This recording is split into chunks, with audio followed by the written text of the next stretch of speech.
Assalamualaikum warahmatullahi wabarakatuh. Nama saya Adeva Hairatul Nisa dari kelas 9B Sekolah SMP Islam Nabilah Kota Batam. Dalam kesempatan kali ini, saya akan menceritakan tentang biografi salah satu pahlawan nasional Indonesia, yaitu Martha Christina Tiahahu. Martha Christina Tiahahu atau yang sering disebut sebagai Martha ini lahir di Nusa Laut, Maluku pada tanggal 4 Januari 1800. Ia dibesarkan seorang diri oleh ayahnya yang bernama Kapten Paulus Tiahahu yang merupakan sahabat dari Kapten Patimura. Martha merupakan pahlawan nasional Indonesia perempuan yang pertama yang gugur dalam medan perang ketika melawan Belanda. Sejak kecil, Martha merupakan anak yang pemberani dan berkemauan keras. Ia selalu mengikuti ayahnya kemanapun ayahnya pergi, termasuk ketika ayahnya pergi ke perkumpulan untuk merencanakan peperangan. Martha ikut berperang melawan Belanda saat usianya masih sangat muda, yaitu 17 tahun. Saat itu Belanda menjajah Nusa Laut yang kaya akan cengkehnya. Bahkan Belanda memonopoli cengkeh-cengkeh tersebut. Dan untuk melindungi daerah kekuasaannya, Belanda membangun benteng pertahanan di daerah Nusa Laut. Hal ini memicu perlawanan rakyat Maluku. Ayah Martha, yaitu Kapten Paulus Tiahahu, ditunjuk sebagai pemimpin perlawanan rakyat Maluku. Martha sempat 3 kali meminta izin kepada ayahnya untuk ikut melawan Belanda, namun selalu ditolak oleh ayahnya. Walau begitu, Martha tetap bersikukuh ingin ikut melawan Belanda.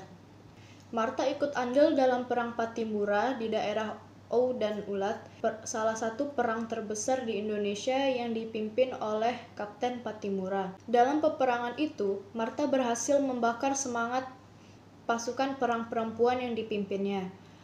Baru dalam peperangan tersebut, Belanda dihadapkan dengan pasukan perempuan yang amat sangat bersemangat. Dalam peperangan tersebut, pemimpin pasukan Belanda yang bernama Richman berhasil dibunuh oleh pasukan yang dipimpin oleh Martha. Mengetahui hal tersebut, Belanda semakin brutal dalam melawan rakyat Maluku. Di bawah komando Vermeulen Kringer, Belanda meluncurkan serangan pada tanggal 12 Oktober 1817. Pasukan rakyat terdesak dan kehabisan peluru, sehingga hanya bisa melawan Belanda dengan melemparkan batu. Mengetahui hal tersebut, Vermeulen Kringer memberi komando kepada pasukan untuk keluar dari kubu-kubu dan melancarkan serangan. Pasukan rakyat pun mundur dan bertahan di hutan. Seluruh daerah Ow dan Ulat dirampok habis oleh Belanda. Martha Christina Tiahahu, Kapten Paulus Tiahahu, dan beberapa pejuang lainnya ditangkap oleh Belanda dan dibawa ke kapal Everstein. Di dalam kapal tersebut, mereka bertemu dengan Kapten Patimura dan tawanan lainnya. Tawanan tersebut diinterogasi dan dihukum mati.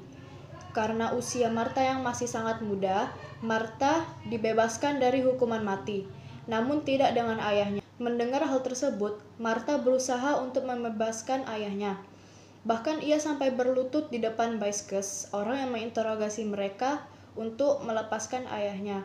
Namun usaha Martha sia-sia karena Baiskes tidak berpaling dari keputusannya. Pada tanggal 16 Oktober 1817, Martha dan ayahnya dibawa ke Nusa Laut dan ditahan di benteng Beverwyck, menunggu eksekusi mati ayah Martha pada tanggal 17 November 1817. Meninggalnya sang ayah membuat Martha sangat terpukul. Komisaris Jenderal Belanda menyerahkan Martha ke sekolah di Nusa Laut untuk memberinya pendidikan dan pengarahan. Namun, Martha melarikan diri dan bergerilya di hutan-hutan untuk melawan pasukan Belanda. Karena perlawanan tersebut, Martha dan 39 pejuang lainnya ditangkap kembali oleh Belanda. Mereka dibawa ke Jawa menggunakan kapal Everstein untuk dijadikan pekerja di perkebunan kopi. Dalam perjalanan tersebut, Martha kembali melakukan perlawanan. Selama berada di kapal, Martha mogok makan. Ia menolak semua makanan yang diberikan oleh Belanda. Karena hal itu, Martha pun akhirnya jatuh sakit. Belanda akhirnya memberinya obat, namun tetap ditolak oleh Martha. Hingga pada akhirnya tanggal 2 Januari 1818, tepat 2 hari sebelum ulang tahun Martha yang ke-18, Martha menghembuskan nafas terakhirnya ketika kapal baru sampai di Tanjung Alang. Jenazahnya kemudian diarungkan dengan penghormatan militer.